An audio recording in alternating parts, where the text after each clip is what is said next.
My name's Robin Nichols and I am a writer. I work as an instructional designer, the professional side of my working life, and I also want to be a novelist, so I write short stories at the moment.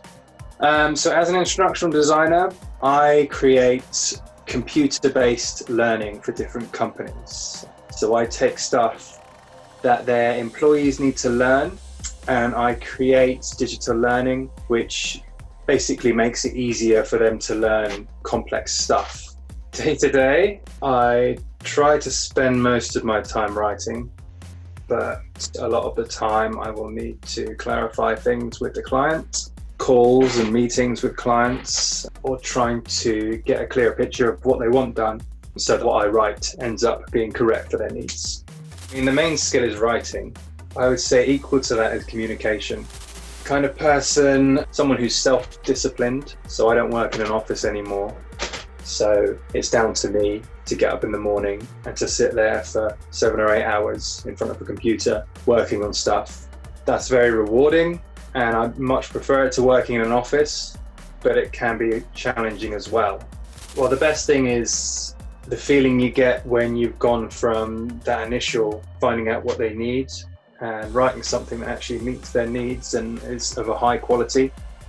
I guess the biggest challenge as a freelancer is you never really know what you're going to get with each client, and some clients are easier to work with than others.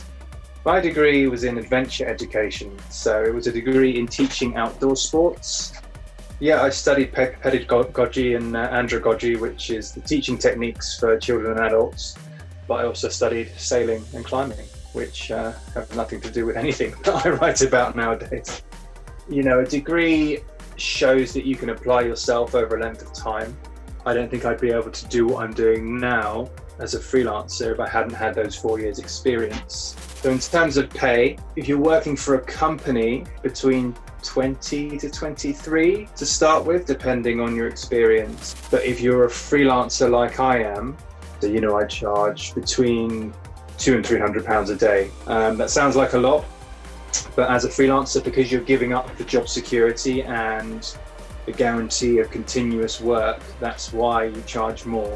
If I was going to give tips to someone who wanted to work as a writer, I would say try and think about what kind of writing you want to do.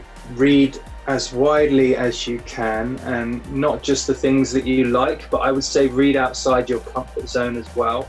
And of course, I would also say you should write every day. And the same again, do lots of different kinds of writing.